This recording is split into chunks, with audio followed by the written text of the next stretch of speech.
Welcome all to this research seminar of Center of Wisdom and Leadership of SPJIMR.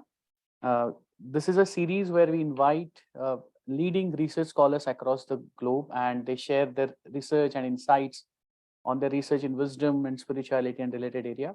We are very pleased and honored to welcome Professor Dharm Bhawuk for this seminar. Thank you so much, sir, for agreeing to deliver this talk. Let me introduce Professor Bhawuk in very brief. I know that many of us know him, and we have grown up reading his work, and we have gained a lot of insights from his work. For me, he is his mentor to me, and he has always inspired me to conduct research in spirituality and Karma Yoga. So this is my honor to welcome and introduce Professor Bhawuk formally. Professor Bhawuk is a professor of management and culture and community psychology at University of Hawaii at Manoa, USA. His research interests include indigenous psychology and management, focus on India and Nepal specifically, and cross-cultural training. Professor Bhawuk is a citizen of USA and was born and raised in Nepal. He did his BTech from IIT Kharagpur, then MBA from University of Hawaii, and PhD from University of Illinois. He's author of the book Indian Psychology, Lessons from Bhagavad Gita, and he has also co-authored several books, including Indigenous Indian Management, Conceptualization, Practical Applications, and Pedagogical Initiatives, with Professor Ashish Pandey, who has also has joined us for this seminar. He has also, Professor Bhawuk has written books like Cambridge Handbook of Intellectual Training, Barriers and Opportunities at the Base of Pyramid, Asian Contributions to Cross-Cultural Psychology. He has published more than 110 papers and book chapters and made over 270 presentations internationally. He is a founding fellow of International Academy of Intercultural Research, fellow of Indian Academy of Management, foreign fellow of National Academy of Psychology, India, and was H. Smith Richardson Junior Visiting Fellow, Center of Creative Leadership, and recipients of many other awards. He is involved with other Indian academics and Indian psychology movement, and also in the Indian management movement. He has taught in China, New Zealand, Nepal as a visiting professor.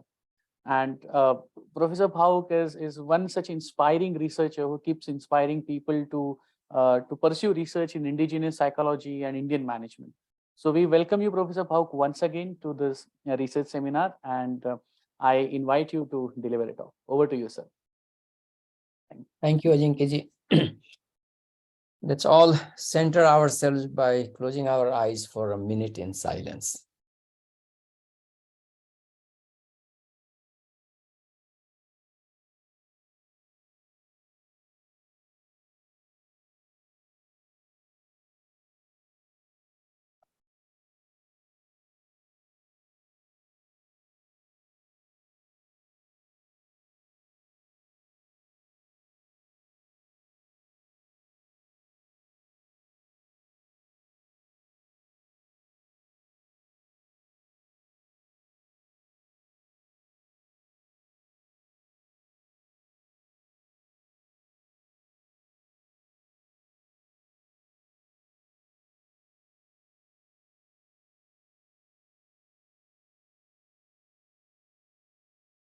Thank you, everybody. I'm going to share what I have learned about Pramukha Swamiji, and I'm calling this experience Sadhu Marga, an Indian model of living, leaving, and leading. So in the announced presentation, I only had living and leading, but I got inspired to add, leaving and leading kind of rhymes. But there's not only living, but there's also leaving when we look at Pramukha Swamiji Maharaj's life. It all started after the Akshardham temple was built in New Delhi. When I was visiting there, my sister-in-law, she is a source of inspiration. She takes me to these wonderful places that shapes my life. So she took us to Akshardham, and I picked up the books of the sadhus of the Sampradaya, and I started reading them.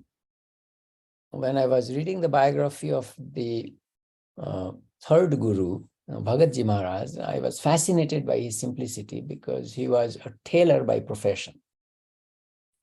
And he did literally everything that his guru, Swami Gunatitanandaji, asked him to do. Even so, for example, Gunatitanandaji said, oh, the trees look, the trees are drying up. I think they need water.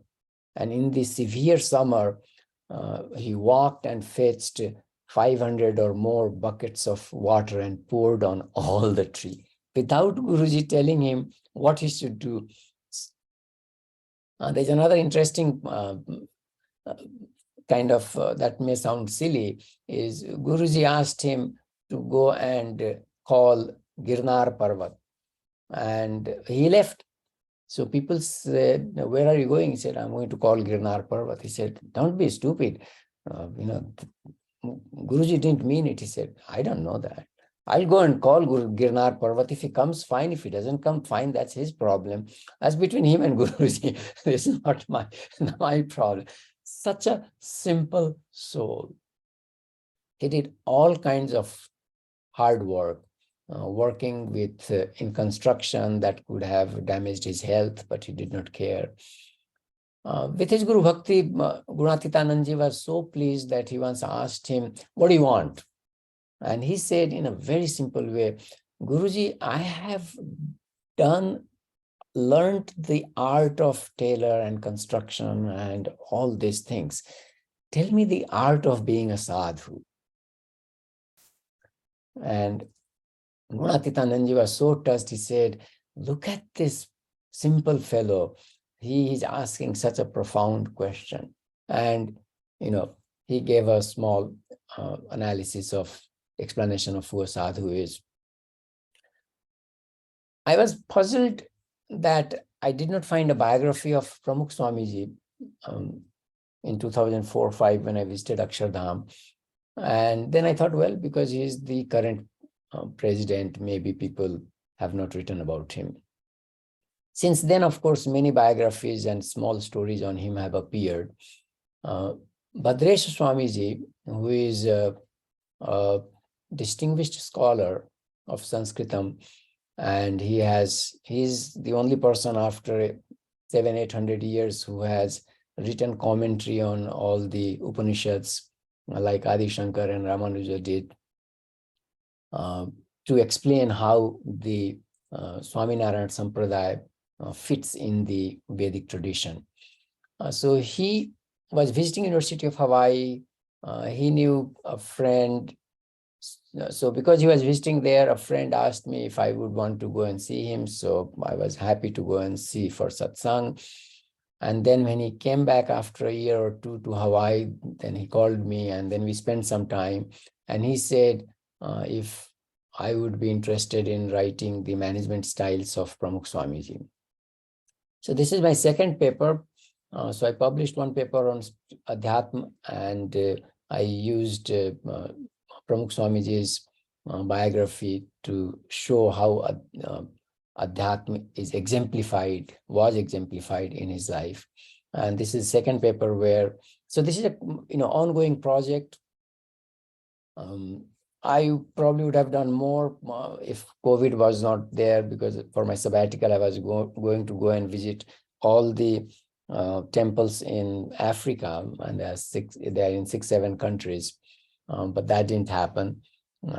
So I was finally able to go and visit Akshardham again last week or 2 weeks back. So hopefully I will continue to work with them, and I'm grateful to all the members of BAPS, Swaminarayan Sanstha, who have very generously shared their personal stories. They have which doesn't come sometimes easily. So I've received a lot of love and affection from them. So I'm grateful to all of them, to Bhadresh Swamiji, to the current leader of the organization, Mahant Swamiji. I did get to meet him. I never met Pramukha Swamiji. So this is based on my interaction with other people and talking to them. If we think about methodology,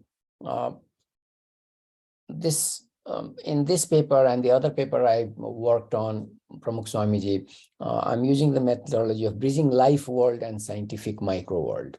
So who is a sadhu in the real world and who is a sadhu in the texts? The idea of life world and scientific micro world indebted to Professor K.K. Huang of Taiwan. He, in his 2014 paper, talked about this, and that builds on Edmund Husserl's work, The Crisis of European Sciences and Transcendental Phenomenology, which builds on Martin Heidegger's work and Wilhelm Dilthey's work. But the basic idea is, and because I'm a cultural researcher and indigenous cultural researcher, life world, the way it is visualized as a collective intersubjective pool of perceiving. So object variously arranged in space and time relative to perceiving subject, and that's culture.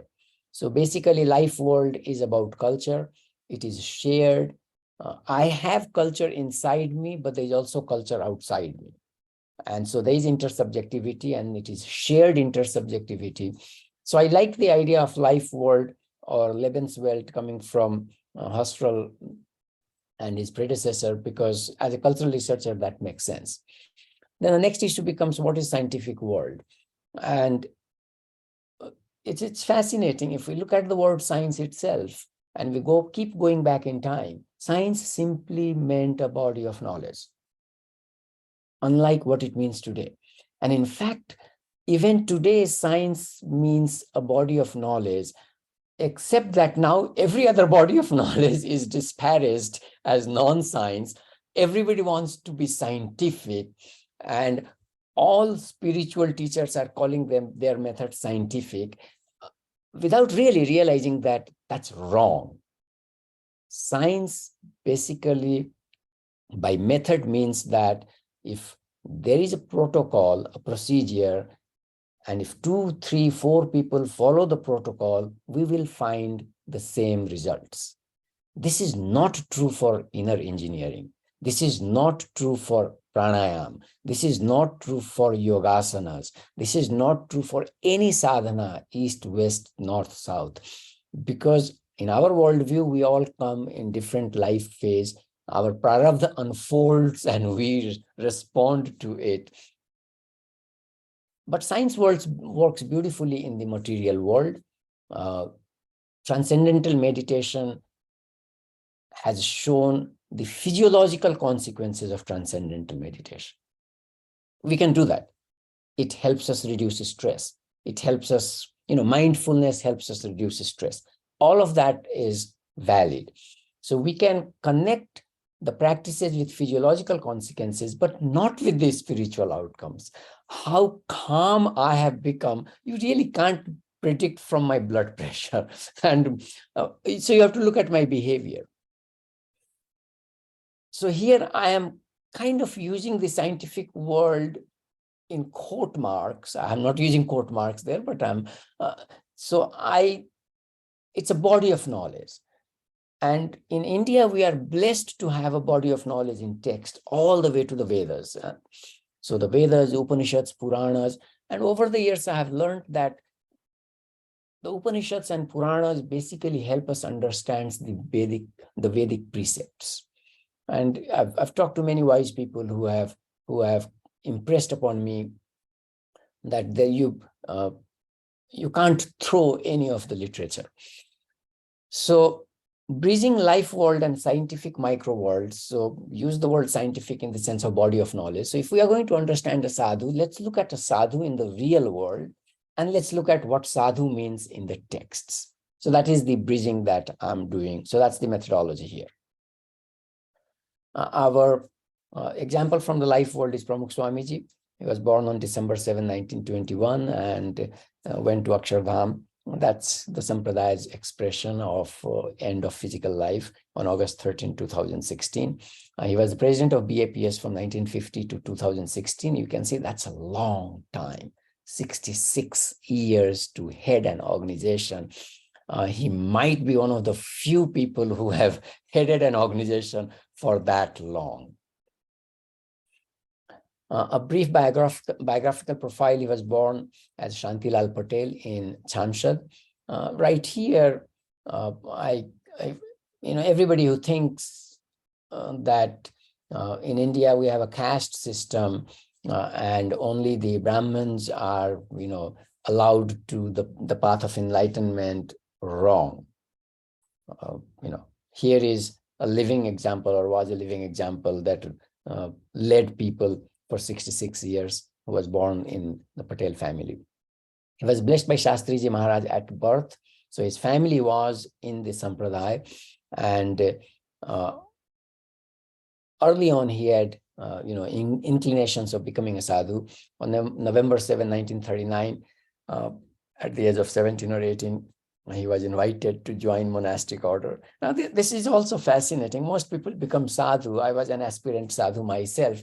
So, it's not like somebody invites you to become a sadhu, but he was a chosen one. He was blessed. His Guruji invited him or asked him, and he happily accepted it with the consent of his family. In 1939, he took the Parshad Diksha, which is the initial period, and after a year, he got the Bhagavad Diksha. In the Sampradaya now, people take 3 years as a Parshad before they get the Bhagavad Diksha. But in the old times, it was based on individuals' inclination and performance. And he was given the name Narayan Swarup Das. So Shantilal Patel was his name given by his parents. Narayan Swarup Das was the name given by his Guruji. And there are a lot of Narayan Swarup, Narayan Das in the Sampradaya, so they kind of, joke about it. In 1950, on 21st May, he was appointed Pramukh, and he was only 28. Again, in the Indian tradition, we think whatever Guruji tells us, we do it. That's not the case. Guruji asked him twice, he said no. So when we look at the vows, we'll see that he did not have a greed for fame and power. But he was appointed the president of temple early on, and it's called Kothari. And that itself provides an insight in Indian management. So in the spiritual tradition, the head of mutt is called Kothari, and they could also be called Mathadhis, but I think the Kothari is the traditional term. And if we look at the life of a Kothari or a priest, we will see that they have their own sadhana, but they are also helping other people's sadhana and managing the day-to-day affairs of a temple. The guests are fed. The Kothari of Akshardham, Munivatsal Das Sadhu, he's a busy person, but the way he sat with me and fed me, it's like my mother came back. So the Kotharis, have a complex job, and Pramukha Swamiji was a Kothari of the Sarangpur temple. He worked under the guidance of Yogiji Maharaj. So from 1950 to 1971, for 20 years, he was Pramukh, but he was not the Guru. So Yogiji was the Guru. So you can visualize in modern terms as a CEO and COO. So there's a Guru and a day-to-day administrator. So for 20 years, he was day-to-day administrators, completely obedient. Whatever Yogiji wished, he did. In fact, till his last breath, all the big achievements after 71, whenever people attributed it to him, he would say, that was Yogiji's iksha. That was Yogiji's dream. He never claimed any credit for anything. From 71 to 2016, he was Guru and Pramukh. BAPS is an international organization. It has 308,050 centers in the world. The number might have changed. Over 1 million devotees, the number might have changed. These devotees are vegetarians, practice fidelity, no alcohol. Devotees begin their day with puja and japa. They do at least 7 rounds of Swaminarayan, Swaminarayan, Swaminarayan. So the mantra is Swaminarayan. They serve regularly as volunteers. This is one of the first things that hit me like a bolt when I was at Akshardham the first time. They have a plaque there about how many human hours of volunteer work went into the construction of the temple. I think it's hundreds of thousands of hours. I was floored by that.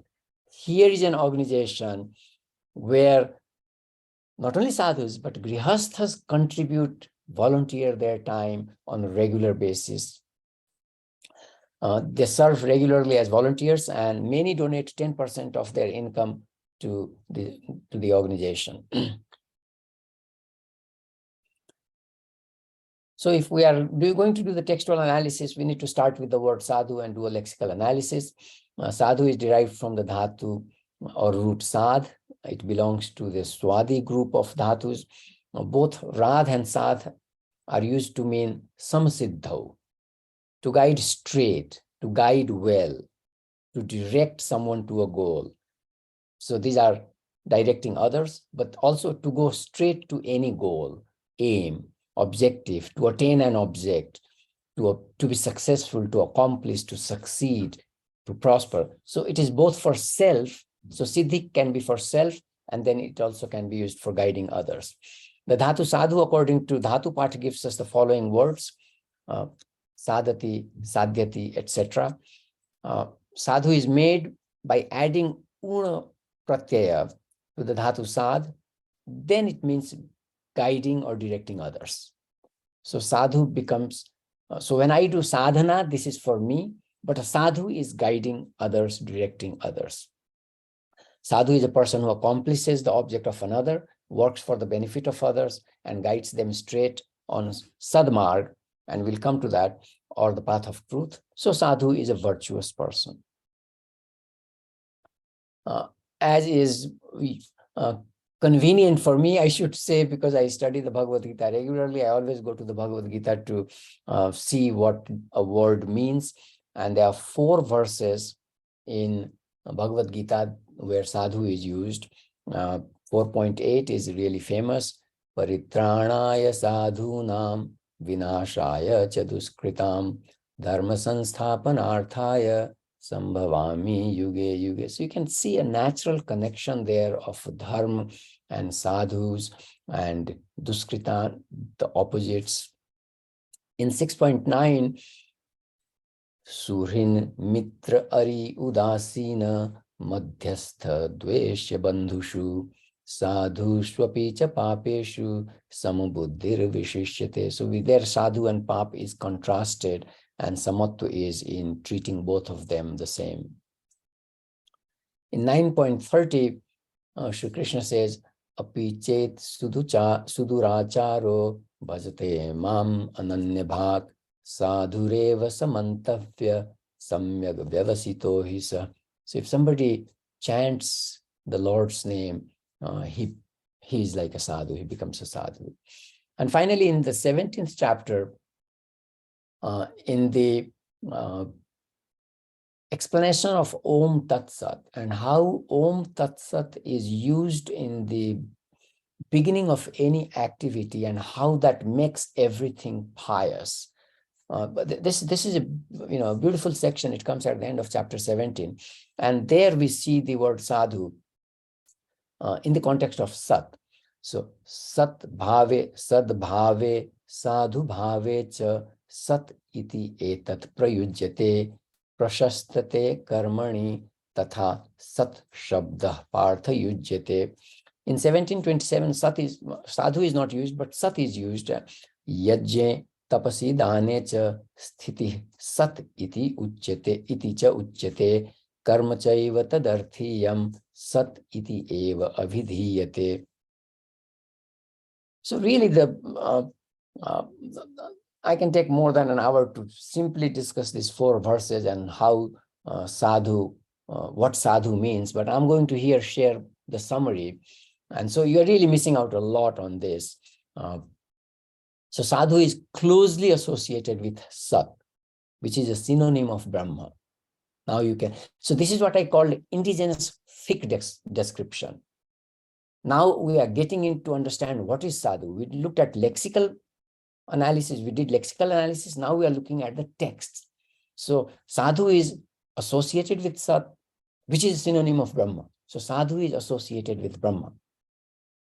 A person with firm resolve, one-pointed devotion, and devoted to the worship of God. A person who follows the Shastras, Shastranuvartin, one who follows the Shastra. A person who engages with everything as a self.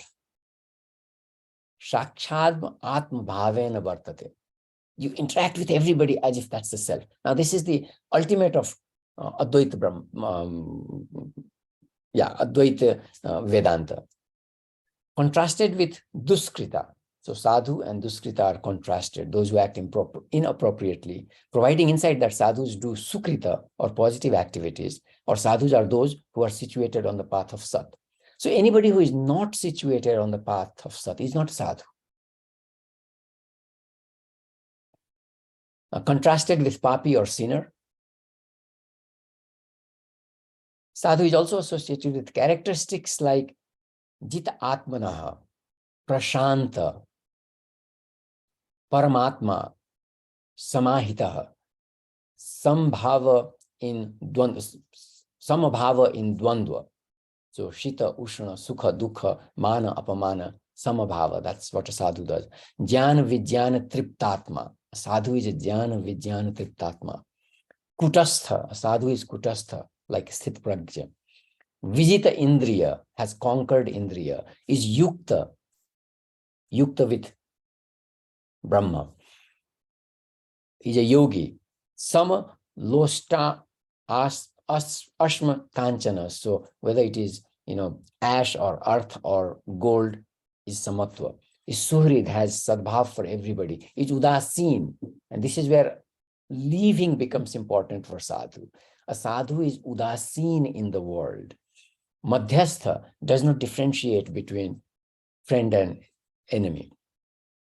So all these words are related to sadhu. It would be appropriate to add that a sadhu is also an embodiment of the 26 Daivik Sampada presented in verses 16.1 to 16.3. In the Sampradaya, and I would like to take a pause here because my own understanding of Sampradaya has changed over the years. My father was a Adhyatmic person. He started his day by chanting from Bhagavad Gita, Durga Saptashati, and Tulsi's Ramayana. He led a simple life. He was inspired by Gandhiji.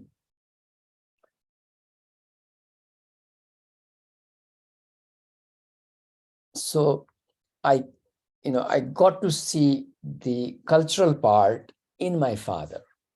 When he was young, he followed the Manusmriti strictly as a student. He never wore shoes, went to college barefoot. And, so I knew all these stories.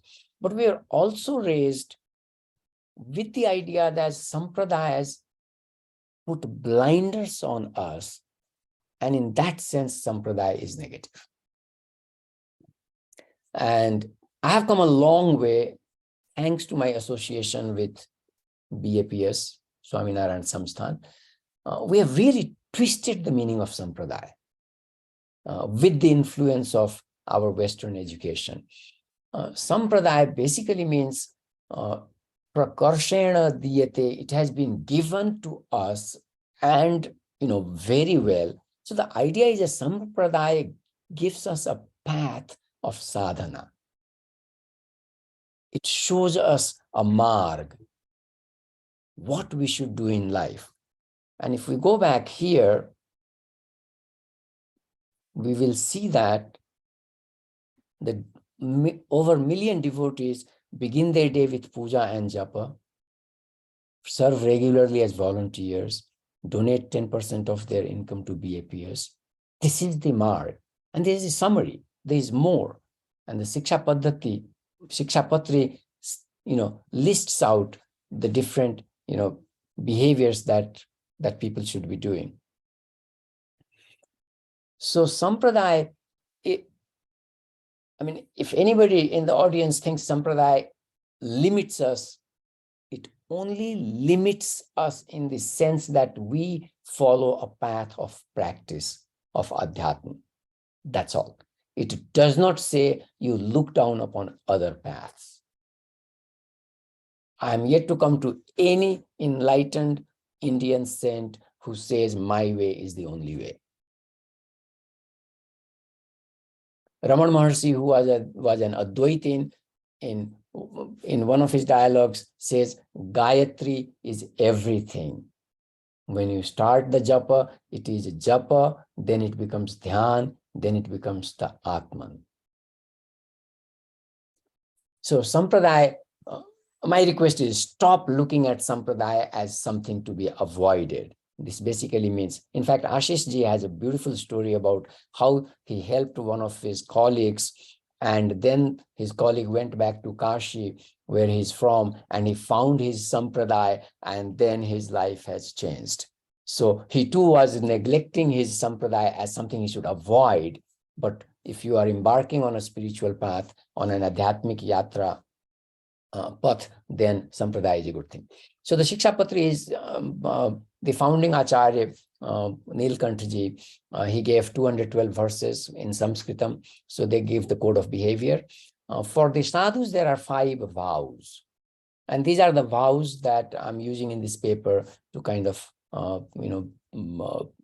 examine how Pramukha Swamiji followed these vows. And through this following of these vows, his life was transformed and he transformed other lives. So this is the living and leading. And the living part is these 5 vows. So the living includes leaving, which are these 5 vows of Nishkam. And everybody who understands, who is an Indian will understand Nishkam, because this is the founding block of Bhagavad Gita. Karma Yoga is Nishkam.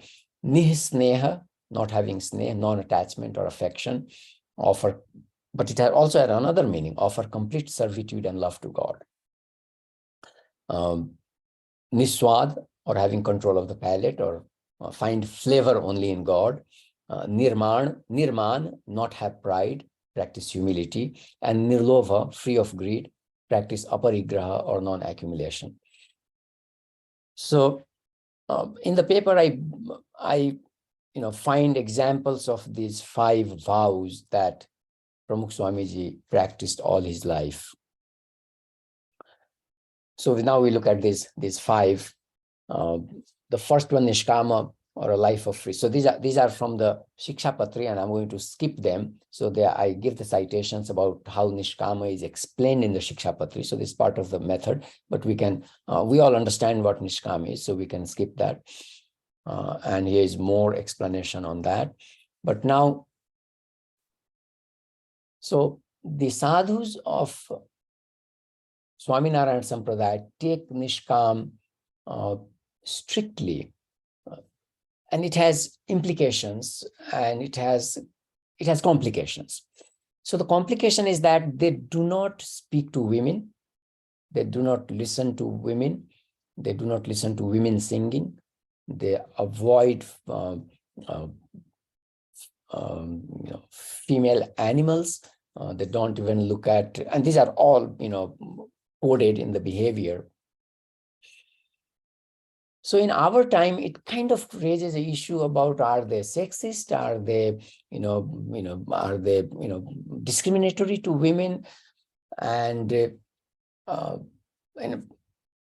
personally, I think a sadhu should rise above gender and sex.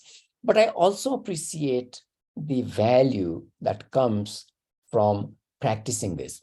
So Yogiji Maharaj, in his 70s, he was visiting a family and he put his hand on a child.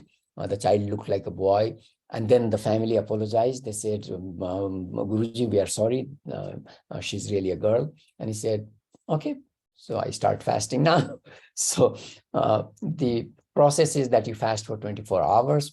So they said, but Guruji, she's only a child. It's a child. You did not know. We are sorry. And he said, and you are a senior person and you are the head of you are the guru of the Sampradaya. I think it should not apply to you. And his point was, no, that's why it applies to me. And now we can see the exemplar. in your behavior, you must demonstrate the code that you want other people to follow. So he fasted, started the fast and fasted the next day. There's another incident that a young sadhu narrated to me. And now you can visualize how difficult the life of the sadhus is. I mean, when they see a woman from a distance, they kind of, back off, they avoid them, they let them pass and they go. Traveling becomes very difficult. So in the old days, they only traveled by walking, but they have adapted to travel by train and bus and car and plane. So this young sadhu was taking a flight and, they work with the airlines and explain that these are our needs. So they are all seated with male. A seat was vacant to this young sadhu, and a young woman, seeing the vacant seat, just switched her seat. And so the sadhu called the attendant and talked to her, said hello to her. He called the attendant. The attendant explained to the woman. The woman apologized and went back, but he did his fasting starting that moment. So this continues to date. People take this seriously. This is a vow. Now, the other side of it, which as a researcher, I wondered, so how do women look at this? Because they cannot get to see the guru in person. They cannot sit with Guruji and talk to him or her. So I requested Bhadresh Swamiji that I would like to speak to the women of this sampradaya. And he organized in 2018 when I was visiting Rajkot. There was a big utsav there. And so I talked to a group of women. And one of the women narrated this. The first thing she said was so beautiful. She said, because I don't see him in person, there is nobody between him and me. I will let this idea sink into you. She said, because I don't see him in person, there is nobody between him and me.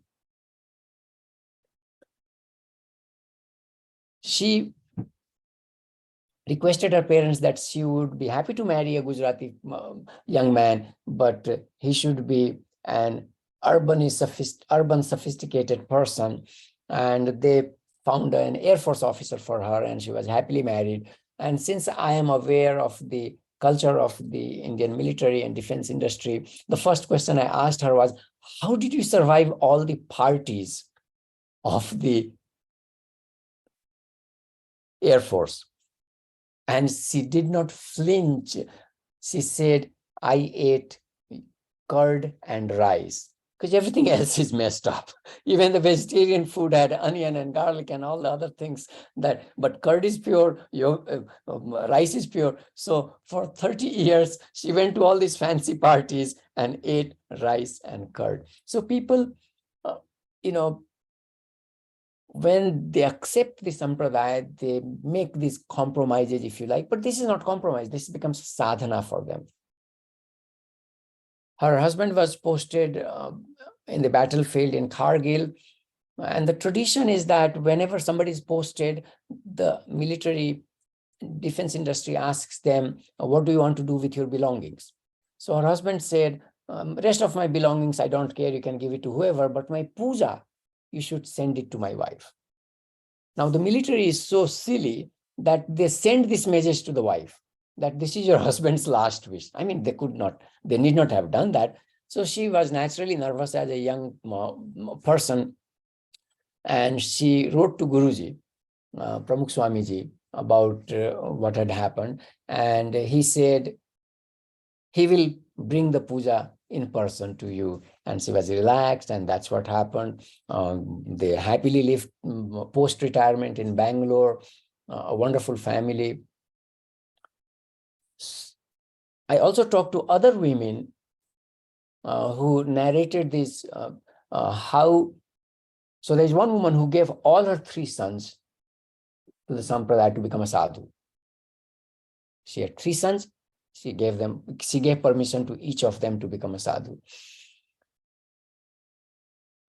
More than half of the membership constitutes of women.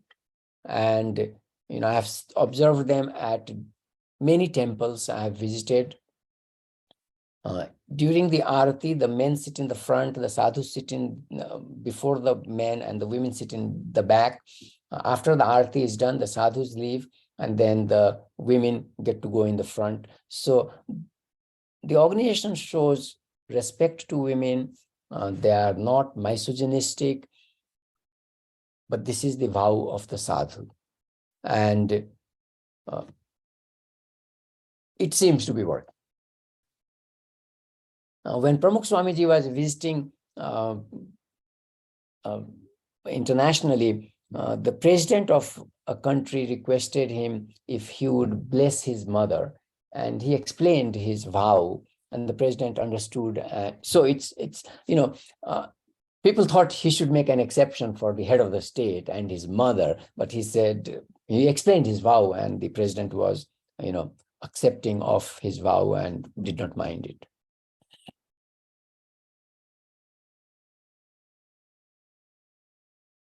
Okay, I have other stories here, but I think I can stop here. So Nishkam is something that the sadhus practice and Pramukha Swamiji practiced, and it never become a hurdle.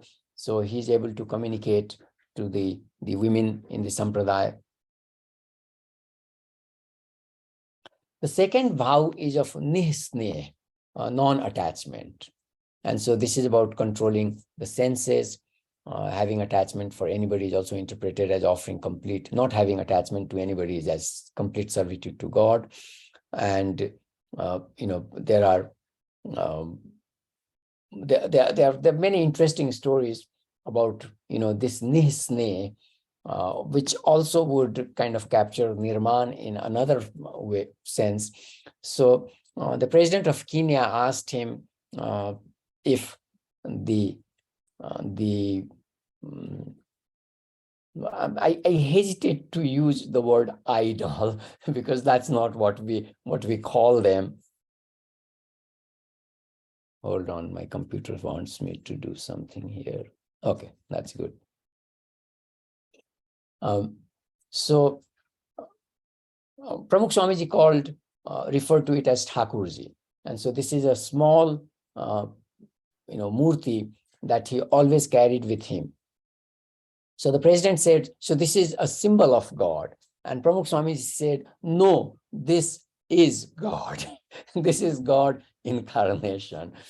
So this always came out in his behavior. So his sneh for Thakurji was unlimited. Even like one time they were driving in the US and the road was rough, and he said, please stop the car. And he said, made sure that Thakurji was comfortable. So this level of thinking. Now, if you think about so this is one aspect of Nihsneh. Your complete sneh is focused on Thakurji. But his sneh for sadhus and bhaktas is also, it's like difficult to capture. So say, for example, one time he has long days. So he would get up at 5 o'clock and go to sleep at 12. And so his attendant sadhu once saw that he was awake at 1 o'clock in the night and he was chanting. So he said, Guruji, this is time for you to rest. And he said, I meet devotees all day. And I promised somebody that I will pray for him. If I don't pray now, when will I pray for him? So this level of sneh for people. There's another story that shows the sneh, but also captures the nirman. And I'm kind of getting ahead of myself, but I will. So there was one devotee who did not have a child. And so they prayed to him, and he said he will pray for them. And after some time, the devotee said, Guruji, we were blessed with a child a few months back. And Guruji said, oh, thank you for sharing with me, because I have been chanting for you one mala every day. So now I find this report fascinating in the sense that we may get the feeling that the gurus of Sampradaya bless people, but not in this case. Guruji prays to Thakurji, to Lord, to Swaminarayan for the benefit of the devotees and the sadhus. So, and to accept this publicly is what I think is nirman, but the sneh for devotees, that when he promises people that I'll do this for you, he does that. If you look at all the Padaramanis, this is visiting the devotees' homes. He has done hundreds of thousands of visits. This is walking to the villages, to people's home. That's the sneha of the sadhu. And you may think that they have a comfortable life. No, Pramukha Swamiji walked most of the time. He traveled in the old third class in the train or the second class in the train. So his life was difficult physically, but his sneh for his devotees was immeasurable. There are two other stories that I find interesting. There was one young person for whom Swamiji made tea, and the devotee was so touched that he stopped drinking tea. There was another young sadhu who had originally from England, Indian origin from England. So, he felt the Indian heat, so he would not cover his top with the gatro or the dhoti. And so other people complained to Swamiji, and Pramukha Swamiji threw his own gatro and said, I'm a sadhu. I'm not bound by any rules. And the young sadhu felt very good that Guruji defended him in front of other people. But the next day when Pramukha Swamiji found him with his body not covered, he talked to him and said, we as a sadhu have taken a vow and we live in a certain way and we don't show the top of our body, we cover it. I know it is hot, but that is why I do it. And from that day on, that young sadhu, from the time that happened and from the time he talked to me, his upper body was always covered. So he showed so much sneh that people were transformed. Now, when I share all these success stories, don't get me wrong. What I see and I have found in Swaminarayan Sampradaya and Pramukha Swamiji's life is that he has not stopped practicing these things even in the face of failure. So, for example, there was one person who had addiction. So Swamiji invited him to stay with him, and his behavior changed. And then he went back, he had relapse. So Swamiji invited him back, and his behavior was changed. And he went back, he relapsed again. So this happened 3 times, and Swamiji continued to encourage him. Now, in this case, I don't think in the end this person was successful, but Swamiji's sneh was perennial, did not stop. So, like as Gandhiji said, hate the sin, not the sinner.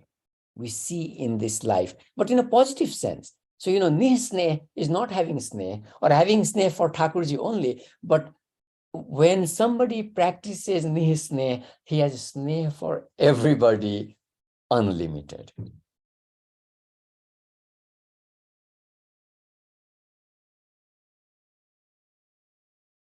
The third vow is of Niswad, or having no taste. So what the sadhus typically do is they take all the food and put it in a bowl, and then they add 3 anjali of water in it so that the taste is diluted.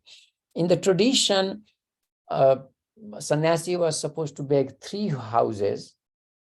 If you did not get any food from the 3 houses, you went hungry that day. You could not ask the 4th or the 5th. So you call on 3 homes, whatever you get, You take it in your bowl. They only had one begging bowl. You go to the river and put water in it so the taste is washed away, and then you eat the food. So this is the traditional way of how a sadhu lived. And this is in the modern day, they put it in a bowl and put 3 anjalis of water to dilute the taste. Now, there's a fascinating story. I met a young man in Ahmedabad. So he was my guide. So he would help me go to the temple and guide me around. So he was attending to my needs, and he shared his own story. So this is a young man of 26, 27. He was a foodie, as we would say. And he had all kinds of tantrums for food. His food needed to be hot and delivered in time. And if he didn't like it, he would throw the food, not eat it, shout at his mother. And then when he was doing seva of Pramukha Swamiji, and this is another interesting thing, how the sadhus bring the grihasthas and the young people, and how they are socialized by being in their company, by observing them, by living with them. So he saw how Swamiji ate, and something switched in his mind. He just lost his foodiness. His mother was surprised. He says, "What happened? Now you eat whatever I give you." He said, "I saw Pramukha Swamiji and the way he acts, and it's like I need to learn something." So this exemplar behavior we see in more than one places. Now, I shared with you how Muni Vatsal Sadhuji sat with me and fed me. I like sweets, but I try to control my food. So when I'm in the temples, it's like they shower so much affection on me and all the variety of food and all the tasty food. And so I have to kind of take a little bit of each. So what I'm getting at is, though they practice niswad, for the grihasthas at the temple, they cook the most tasty food. And they get a joy. The sadhus derive a joy by feeding the grihasthas.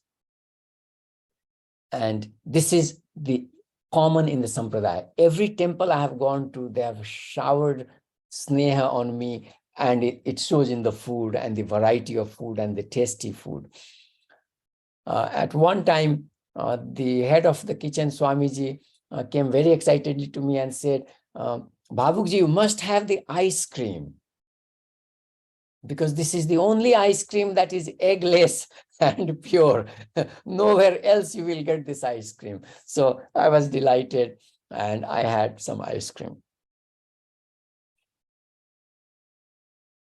The fourth one, nirmana, or not having pride.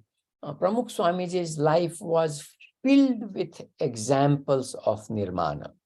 The day he was appointed Pramukh, there was an utsav, and early morning he was cleaning all the trash that was lying around, including the datun that people had used and thrown. Whenever it came to cleaning, he was always ahead of everybody. So, janitorial work was not put down. Pramukha Swamiji always volunteered, and then the devotees and the sadhus would run and say, "Swamiji, Guruji, please, you don't do it." And then he said, "No, you all join me and let's finish this." When he was asked to stand in the British Parliament to recognize him for all the contributions he had made, he asked the sadhu who was carrying Thakurji to stand. And they said, "No, Swamiji, this is the Western culture. They really want to recognize you." He said, "No, the recognition is of Thakurji, not of mine." So when it came to, receiving man, he was always humble. He had a few surgeries in life, and he interacted with the physicians in the most humble way. So there was respect for scientific practices, medicines practices. He also had a heart surgery. And again, very humble. He followed all the instructions the doctor gave. They only requested that we should, if they should make sure there are only men in the surgery room. So they found male nurses, and the doctor was male. And I remember the doctor saying that he, very famous surgeon in New York, and he had done, thousands of surgery. But he said, when I held the heart of Pramukha Swamiji in my hand, I felt a calmness and peace. So this is what happens. I mentioned the physical consequences of meditation. Probably this is an extreme example of physical consequences of practicing Nirman, that when your heart is touched by the cardiologist feels calmness. I think I have the Niswad, we have already talked. Oh, I started going up, I'm sorry. When he was, the first 20 years when he was the Pramukh, he simply followed the orders of Yogiji Maharaj. There's one story, it's a long story. There was a big utsav, and he was leaving the next day, or after the 2 days utsav. And Yogiji, he went to take blessing of Guruji, and Yogiji asked him, how are you going? And he said, I'm taking the bus, Guruji. And he said, you are the Pramukh, you should go by a car. But we don't have a car. He said, wait, you will go when the car comes. Well, the long story short, if he had taken the bus, he would have arrived in 2 hours. He spent in that Jeep 24 hours. There were multiple problems. The Jeep failed. There was rain. There was flood. It was dark. You can imagine all the troubles. But Pramukha Swamiji never complained. When I put myself in the position, I would imagine going back to Guruji and see, Guruji, I said I would take the bus. It would have been so much better. It was such a torture to take the Jeep. No. He followed the Agya of Guru, and whatever came, Prarabdha unfolded, and he took it with a stride, with a smile. No man, never am the Pramukh. I must share though, firmness was always there. So when he was a young Pramukh and Yogiji was the Guru, one of his friends complained to him that Yogiji was taking too much resource for the Bombay ashram. And Pramukha Swamiji said, it's okay.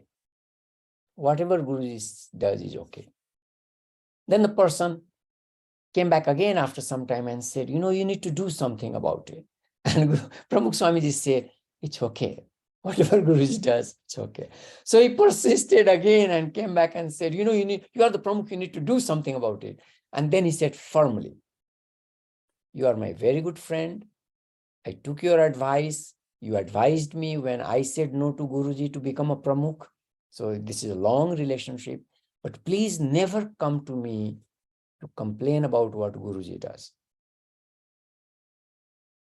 So he was very firm when it came to making decisions, but did not have the pride of, I am the head of the institution. Oh, I think in his senior years, when he was, his movements were limited, so they would wheel him to a glass room where he would sit, and the devotees would have a darshan of him. When I was visiting Sarangpur, the young sadhu shared with me that every day, please underline every day, when he went to take Pramukha Swamiji for the other devotees to do his darshan, he said, oh, this is time for Narayana darshan. There was no man. Other people were not doing darshan of him. He was doing Narayana darshan. He saw Narayan in everybody. This is kind of the epitome of not having any man. Nirlov or free of God, practice of aparigraha, non-accumulative. So if you think about Nirlov, then we can use the text to understand it as, we talk about putreshana, lokeshana, and shastreshana. So you have three desires that become then spriha or love, attachment to having children, or attachment to shastra or knowledge, and attachment to fame. So I already gave you, when we're talking about Nirman, we got an example of how he avoided fame. So when he was asked, when he was being recognized, he said, no, I'm not being recognized. Thakurji is being recognized. In a meeting, the person who was speaking to a large audience went on to enumerate, like I did, how many thousand centers are there, how many devotees are there, how every year we are building temples, how the youth program is working, how women's program is working. There's a list of service, how the Sampradaya served during the earthquake, how the Sampradaya served in Ukraine. So this is an old story, so the Ukraine is a new example. So the person was enumerating all the things that we have done. And so Pramukha Swamiji kind of raised his hand and said, all this does not matter. The only thing that matters is our sadhana, our internal journey. This outside seva is to transform the inside. This outside seva is to transform the inside. I have read him saying that if I don't build a temple, where will my devotees go? So they're building the largest temple in New Jersey. The temple has been there, but now the Akshardham is being built. It will be inaugurated. The spirit is not collecting resources and showing and pride and, but where will people go if we don't have a temple? Now, I'll give you a personal support to this idea. When I started my sadhana in my Vanaprastha phase, which is where I am, 25 years ago, I started going to ISKCON temple for the 4 o'clock arati.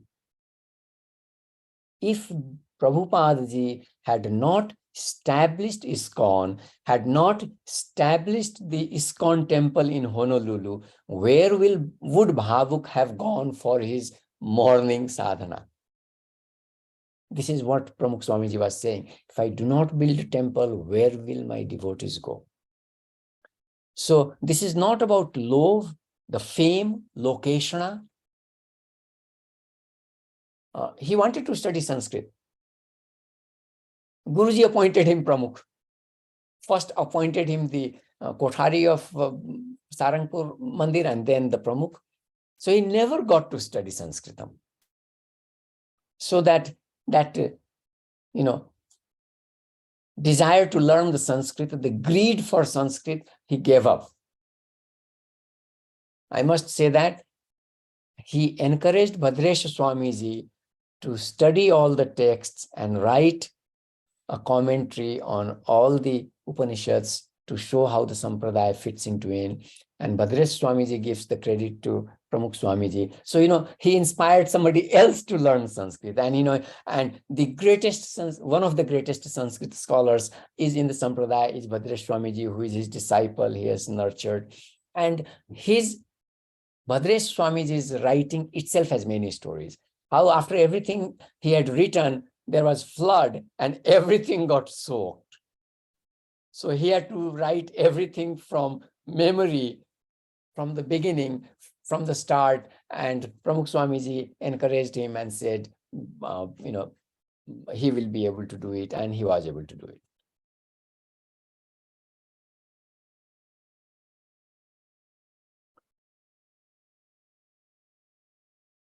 So what basically I want to conclude with, sort of in a discussion and summary, is that what I find in Pramukha Swamiji's life, and by the way, this is one perspective. So in another paper, I simply looked at him and tried to see how Adhyatma was reflected in his life. So that was one paper. In this paper, I'm recognizing these 5 practices as Sadhu Marga in his life. Other sadhus follow Sadhu Marga in their own sampradaya in a different way, in a modified way. That would still be Sadhu Marga. So it is Sadhu Marga A, Sadhu Marga B, Sadhu Marga C. All the sampradayas have their own Sadhu Marga. But in this, what we find is that he became an exemplar and inspired people. So this, to me, is a leadership style. This is a management style.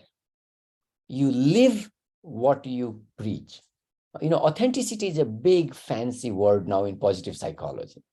He lived an authentic life. So we can see that he practiced the 5 vows. He was steadfast in them, but he was full of love for all his disciples. So he became the change that he wanted to see, to quote Gandhiji. He became the change that he wanted to see in people.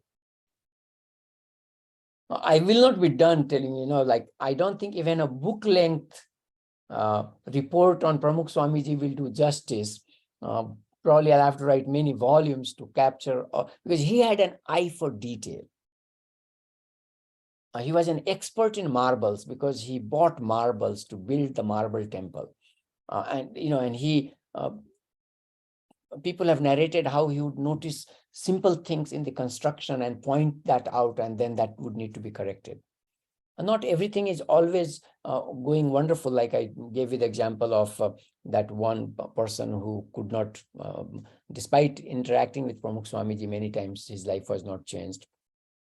There's another devotee who narrated the story that they did not have children. So I told you the story of a devotee who was blessed with a child. There's another devotee who did everything that Swamiji said, and Swamiji offered prayers for him, and he was not blessed with a child. And then, when they approached their 50s, he approached Guruji and said, Guruji, maybe this is not in our prarabdha. Just tell us how we should do service. So when I talked to the person, the couple, they lived in New Zealand, but they had moved to Akshardham in New Delhi, and they were providing service. So don't get me wrong. Not all the devotees' wishes are fulfilled, but the devotees are also matured, and they live with what blessings they get, and they also live with what they do not get. Please do not think that all the projects have been successful in the Sampradaya. So one project, for example, the youth program took 17 years in Ahmedabad. They started the first year, 25 years ago, it failed.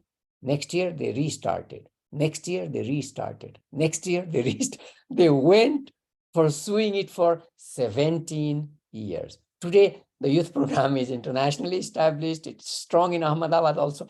So don't get me wrong. This is not like a magical person. This is not like, whoosh, and things happen.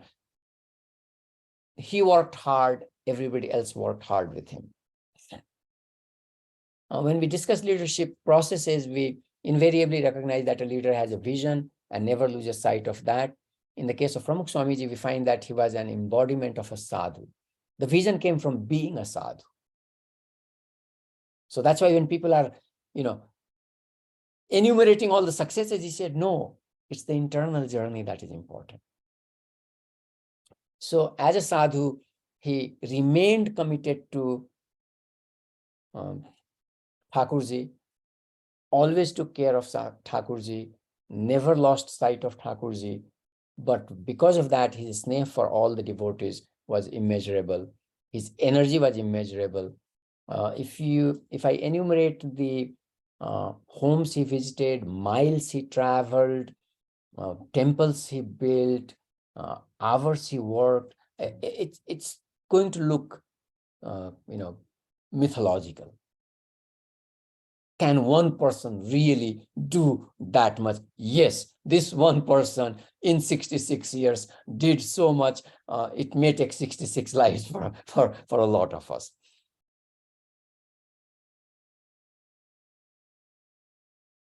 So the Padramanis I have already mentioned, the Utsavas, they celebrate these Utsavas, and the Utsavas, the Padramanis themselves are a paper in it. The Utsavas are themselves a paper in it. And I have looked at the Utsavas and the Padramanis as positive events. So when you do an Utsava, people come there. So it is a temporary tirtha. People come there with positive vibes. They collect positive energy. So it's like a retreat. And then they go back to the world. But what it does is they are with people who are like-minded, who are pursuing, adhyatmic life without giving up artha and kama. So there are some people who think that BAPS Swaminarayan is the Sanstha of rich people. No, there are a lot of rich people in the Sampradaya, but millions of them are really common people who still make sacrifice, who volunteer their time. To give you an example, when I was at that Utsava, that positive event, I asked and I approached with humility and I said, this is an inappropriate question, but allow me to ask this. You are a lawyer. You are driving me around in your car. I know this is volunteer time. Does the Samstha organization pay for the gas, for the petrol, or you pay for it yourself?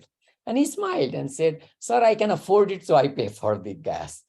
But when we borrow the tractors from farmers, those who can afford, they give us tank-filled tractors and they fill the gas themselves. But those who cannot afford, they only give us the tractor, the Sanstha fills the gas, or somebody contributes the money to fill the gas.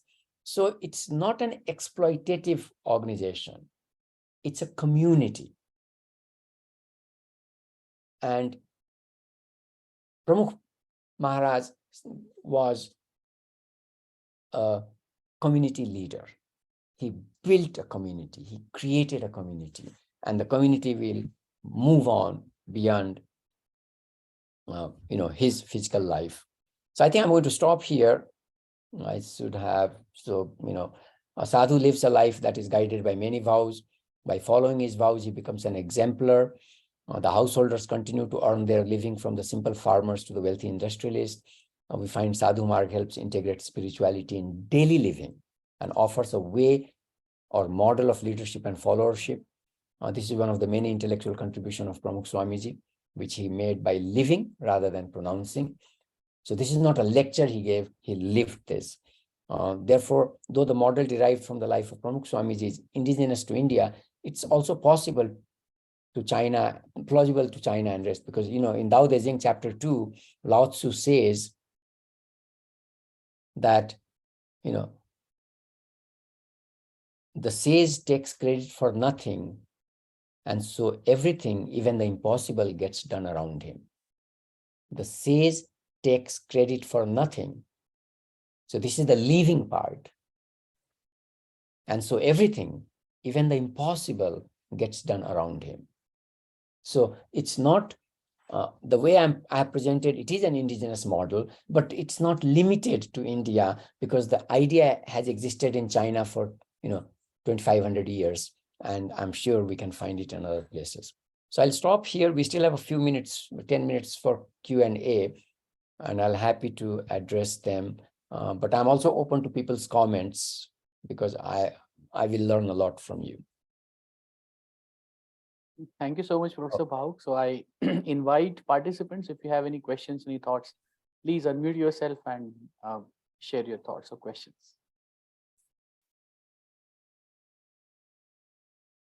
This has been a fantastic narration. Thanks very much for inspiring us. Please keep doing this.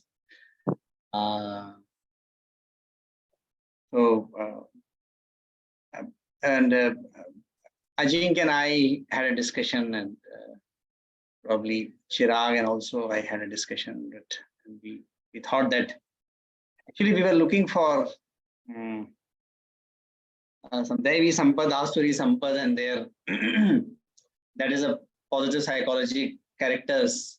So parallel to the character strength in the Authentic Happiness website identified by Seligman and his team, we thought that Devi Sampad and Asuri Sampad can be the good parallel, and there are some commonality and there can also be some differences, or rather we can say nuances arising from the wisdom of Bhagavad Gita. Avayam Sattu Sanshuddhi Jnana Yuga Vastiti, I think 24 or 29. 26. 26, yes. And in one of the interpretation of Bhagavad Gita, where author, and I'm not able to recollect the name, a very, very renowned Maharashtrian author, he has interpreted each shloka of Bhagavad Gita from the perspective of Ramanuj, Shankar, and I think of his own.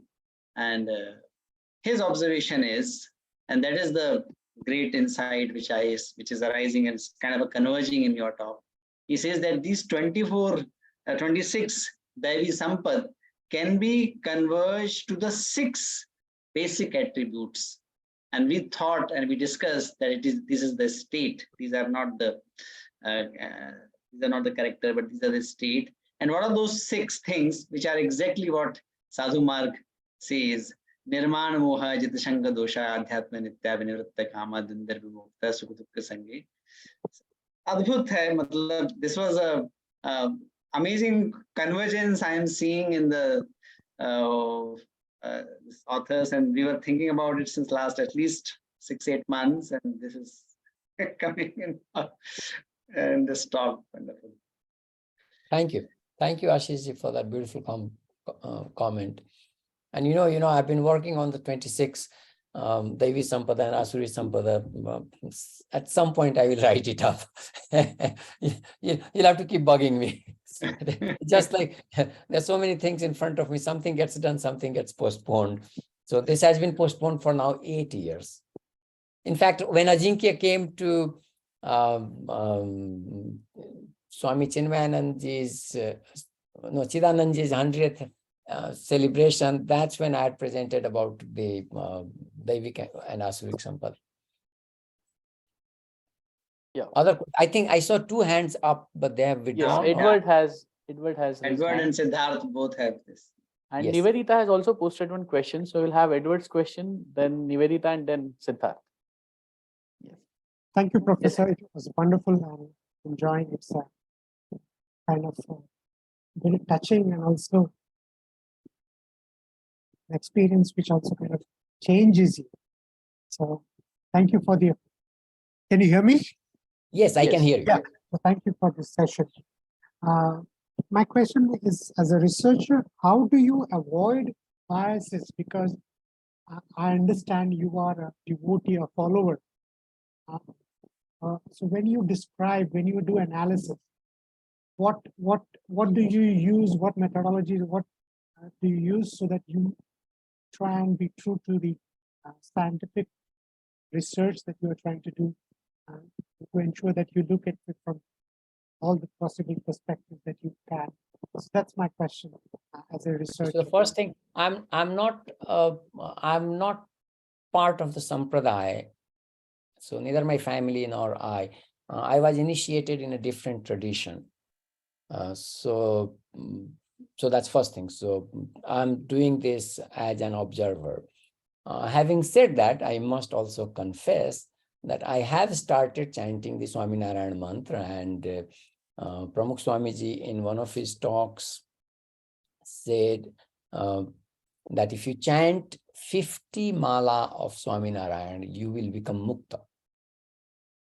So I started doing 50 malas every day.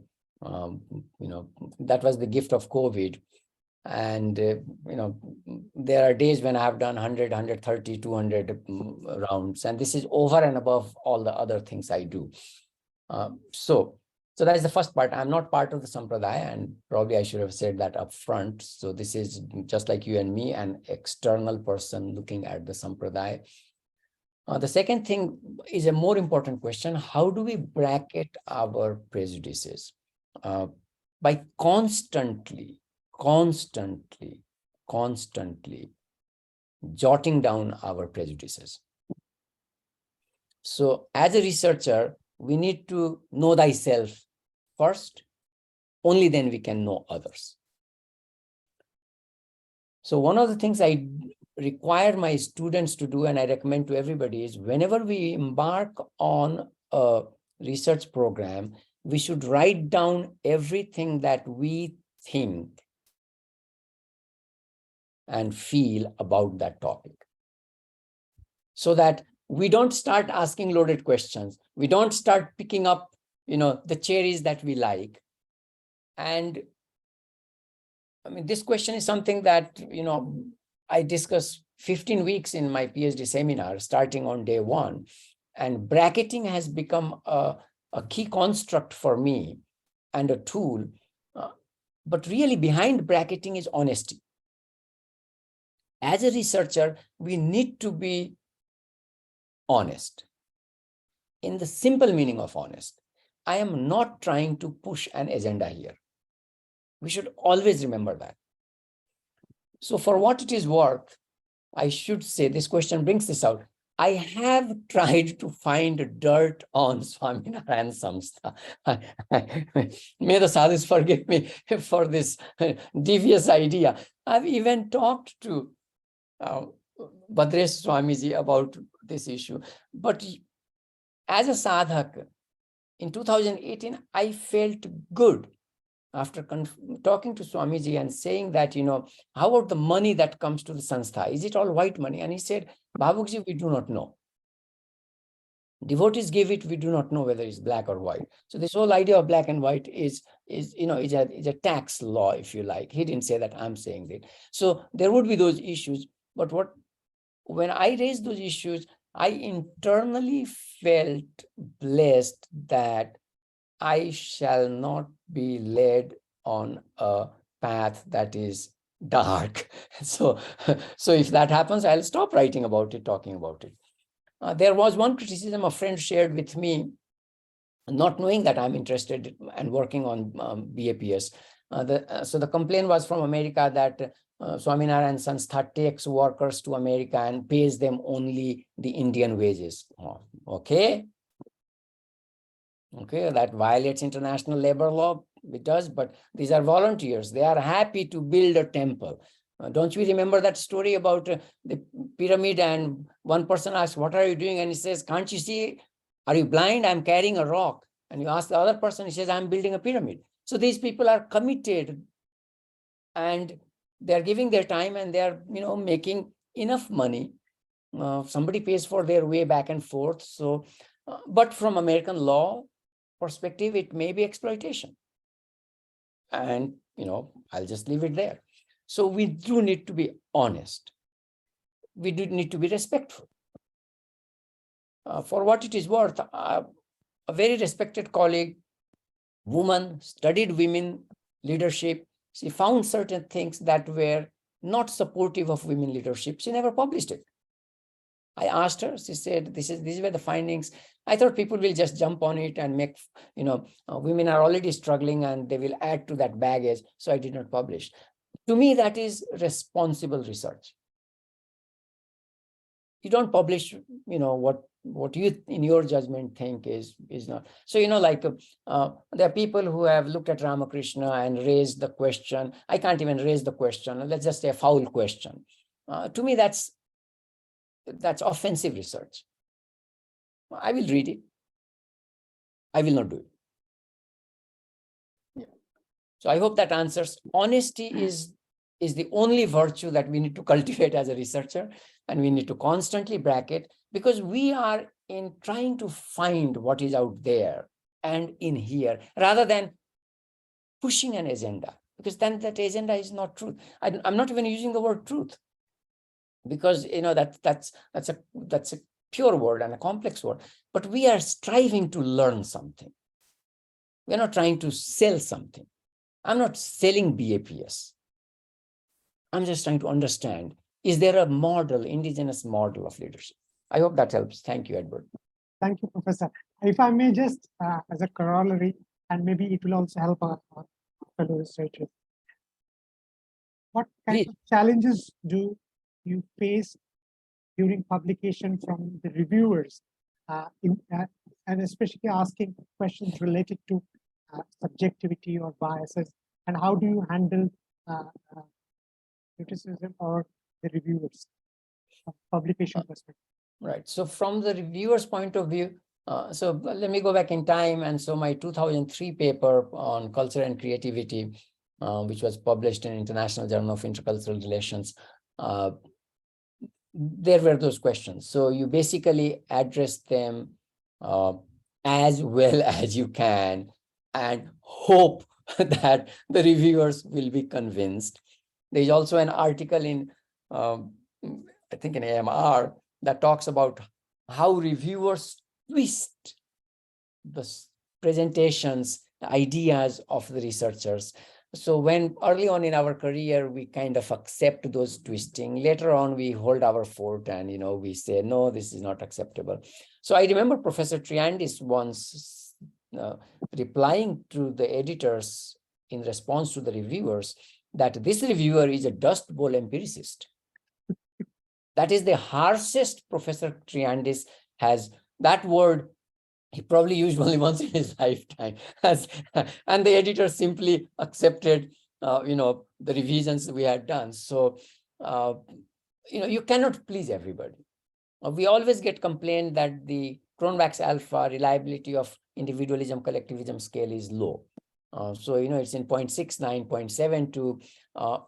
And so now we have a theoretical explanation. When the construct is broad, the alpha is low. When the construct is narrow, the alpha is high. And, Professor Triandis used that, I use this. So for patriotism, we found a alpha of 0.93.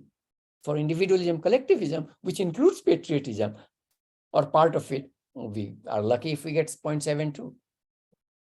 So yes, we have to play the game, if you want to say. Review process has its own dynamic and we must respect it. And I have received compliments from my colleagues, editors, who say, you are so generous in accepting the rejection. What else am I going to do? I have something to, we have a paper from China that has been rejected by all top journals, but I think it makes a fundamental contribution.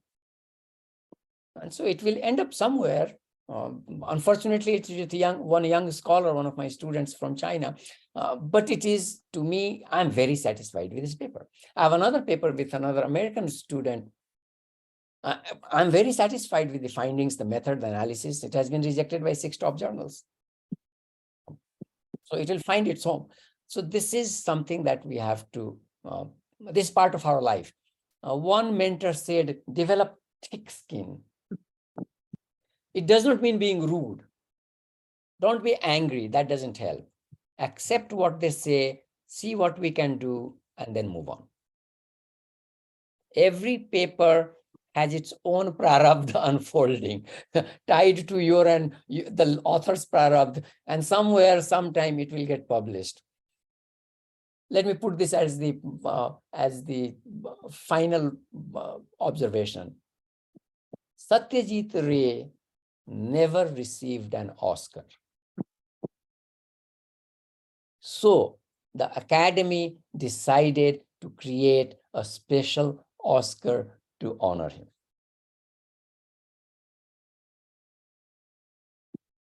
Naturally, his work did not fit. He was recognized all over the world, but never got an Academy Award. So be it. That did not change Satyajit Ray's work and method and style. All the criticism that he painted the dark side of India. But anybody who sees that, gets touched, gets inspired. So as a researcher, we are also an artist. We create something and we just have to live with, whatever happens. Keep writing. Keep publishing. To publish, keep writing. To write, keep thinking. So we are in the thinking business. We are in the writing business. We are in the publishing business. If you stop thinking, that's the worst thing. So think, write, and publish. And if you have a lot of publications unpublished, don't worry, you will have a edited volume of your own contribution at one point, and the world will recognize it. Thank you so much, sir. Thank you, for Professor, this and thank you answer. so much for the time. Yeah, I have two quick questions, one from Sure. Nivedita, and then we will have Siddharth, because we're literally running out of time, but we will take them. Nivedita is asking that, could you throw some light on how this discussion could be applicable in leadership in the modern corporate world? And I will support this question with one quote. I mean, quote as in, recently I was reading one paper by Alvison in Leadership Quarterly, and there they have criticized authentic leadership theory, and they said that a real authenticity is not possible in the corporate world. People need to be inauthentic, or there will be some gap. And so, how do we see this implication of this sadhu mark in modern corporate world? What Nivedita asked. Okay, excellent question. Every semester, my students have to watch Gandhiji, the 3-hour film. One MBA student asked the same question. How is it relevant to an MBA student? I responded by sharing a story. So when I was 22, 23, I was an idealist, wearing khaddar. And I asked my sister's father-in-law, he had a lot of sneh for me. I said, why did you people teach me morality? This handicaps me. The backbencher in my class is riding a Mercedes and I'm standing in line for a bus. I did everything you people said. I worked hard, I studied hard, I went, got a good degree, and this is really handicapping me. He narrated a story, and so I shared all this with my student. He narrated a story. He said, in India, we get drought from time to time, and some droughts are worse than others. When we have extreme drought, people will go and eat dogs. They'll eat flesh from a dead animal's body. But they will not eat one thing. You know what it is? And I did not know the answer. He said, the seeds. Because when it rains, if you have eaten the seed, you will die. So the seeds must be preserved. And then look at me in my eyes and said, you are the seed. So this is what I told my student. We watch Gandhi, we learn about Gandhi. I'm planting the seed.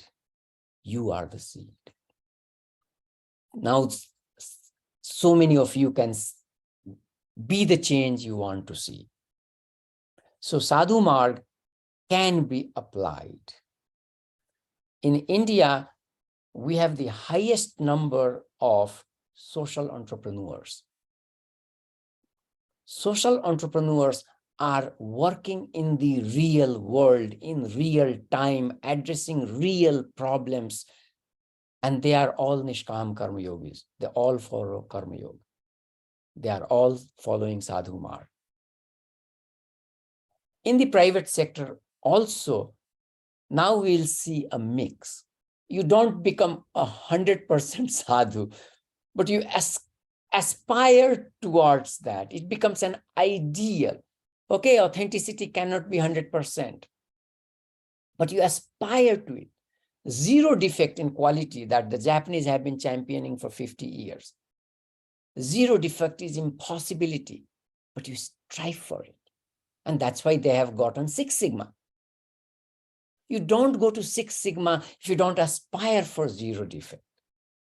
So we aspire for Sadhu Marga. Let me share with you another story of the mythical bird. If I remember now, it's called oak. So it flies so high in the sky. It gives birth to an egg up in the sky. The egg starts to fall.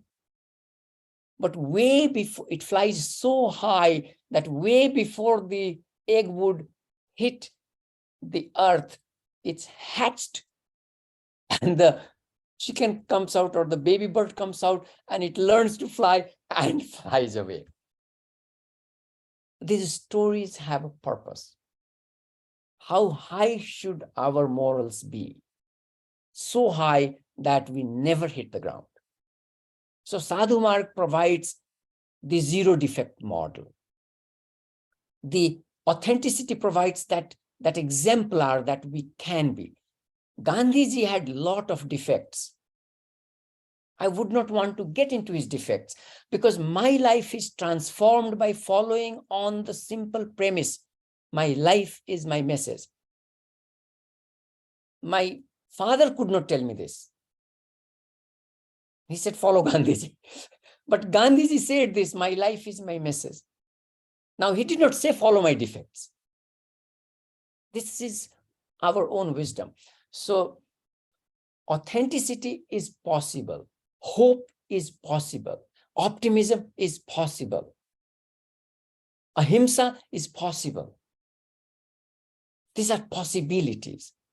In our worldview, in our text, we say that the quality of an enlightened person is the path for the unenlightened, for the sadhaka.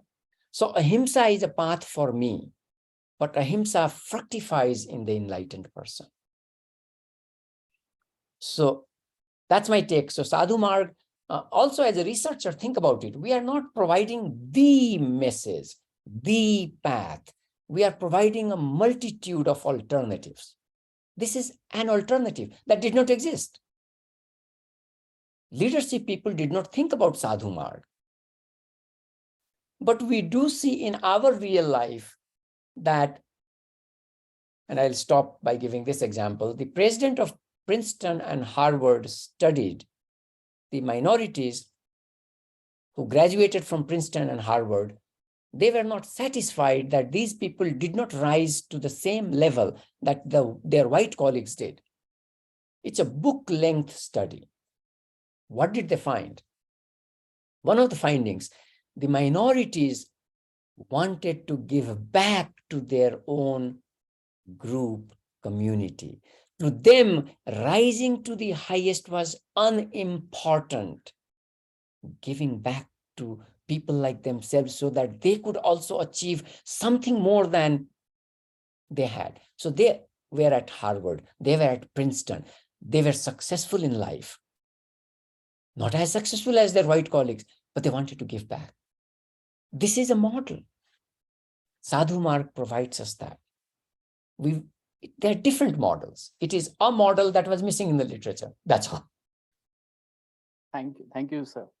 So last comment from Siddharth. Yes, Siddharth. Pranam sir, thank you so much for this enlightened discussion. It brought back a lot of memories from childhood when I used to hear stories from scriptures from my grandfather.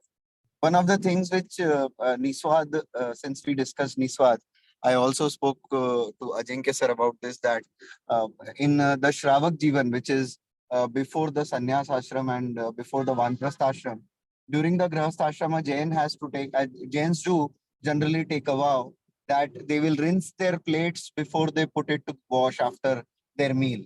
That teaches them aparigraha as well as niswad. So to detach themselves from the indriyas.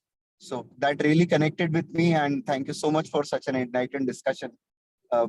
It truly resonates with the Jain philosophy also in a way.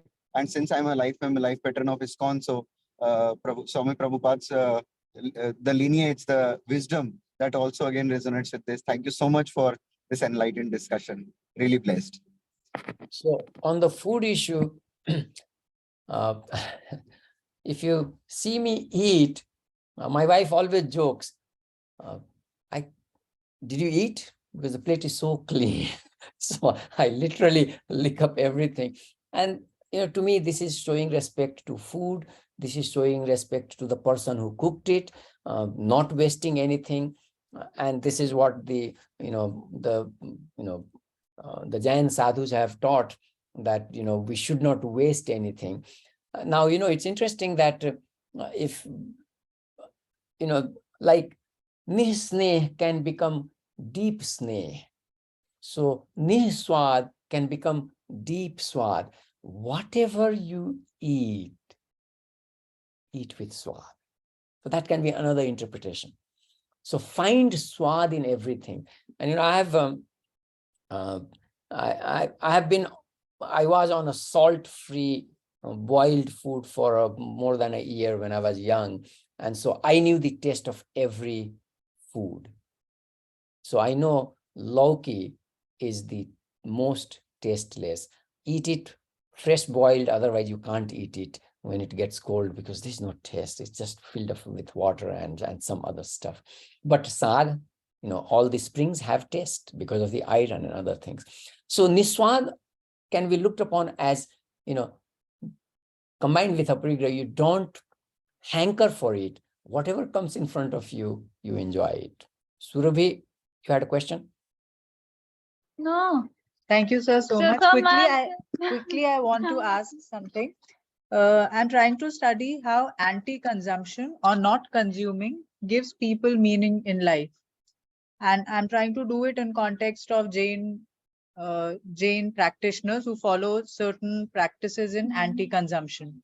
Now, the thing is, there are some findings which I'm getting which show how not practicing or how not consuming gives a lot of meaning to life.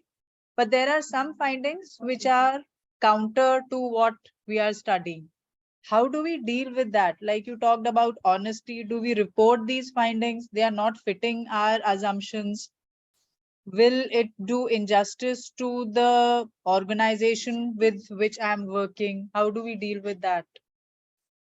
So remember, I mentioned this, like I talked about the colleague who did not publish her findings. That's basically showing respect to the organization. You study an organization, you find something that they don't want to be published, then you don't publish. That's the starting point. Informed consent means not hurting the participant of our research, the organization of our research. What word would you use? I don't like the English word. Sorry, sir? You used an English word, non-consuming. Yes, sir. Yes, sir. That is coming from literature, which no, leave that. What is the word coming from our tradition, from Jain Dharma? Sir, there are many of them, like aparigraha is one. May I intervene? Yeah, sorry, yes. Sorry, Sure. Surabhi, you are right. Aparigraha, correct. So if you study aparigraha and then connect it with non-consuming, that's different. But you cannot impose non-consuming on aparigraha. Okay. Sir. So start with aparigraha and see what it tells you. In the discussion, then you bring the Western literature. Don't start with Western literature and then try to understand aparigraha as non. So ahimsa is ahimsa, it's not non-violence. Because the English-speaking world cannot understand it, we translate it, but it's not. Ahimsa is not non-violence. You look at the word, himsa, and you add a, and that adding a itself, it's like a Venn diagram. Hinsa and ahimsa are not overlapping. But there are three ways you can use that a in Sanskrit grammar. So you need to look at all of that. And then you look at all the meanings of ahimsa. And then you look at the tradition of ahimsa.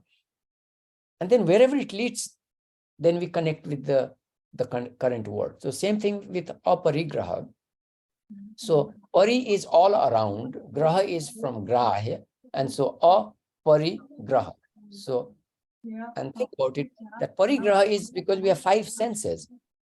We are consuming the environment because we have five senses. We are wired with five senses. That is parigraha. It's natural. The counterintuitive part is that in that natural parigraha, when you stop that, you get away from it, then you start to transform. What happens then is, then I see the tree and the beauty in the tree, but I don't want hanker for it. So, ma gridhaha kasya swidhanam is the translation of aparigraha. You don't hanker after something, but you still enjoy it. I can enjoy the swad, but be niswad.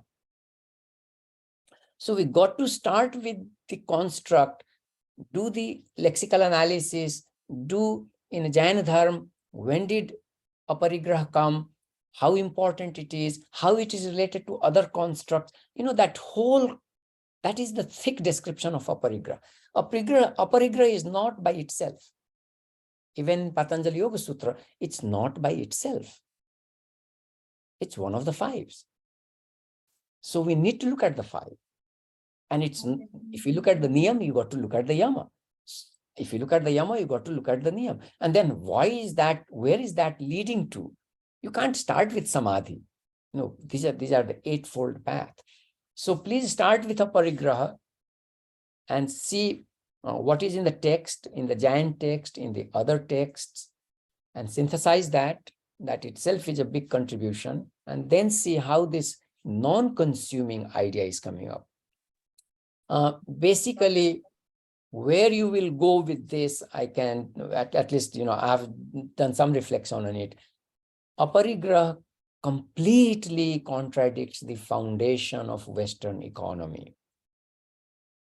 It is by the greed of the baker and the butcher that I get my stuff. So that greed foundation of Western economy versus the aparigraha foundation. And now you can see the connection of what Rajadharma would be, what Rashtradharma would be, how you don't kill your subjects when you tax them. So, that whole thing will fit in our worldview, which is basically not based on the Western fundamental.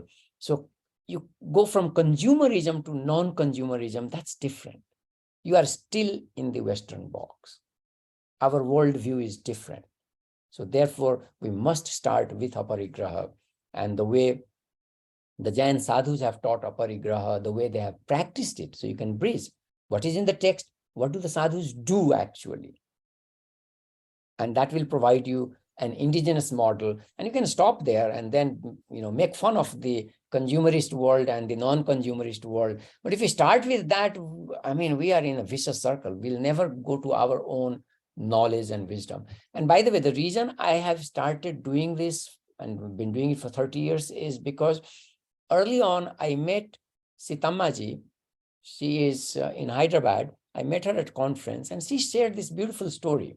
When I come to these conferences, I enjoy all these ideas and the interaction and dialogue.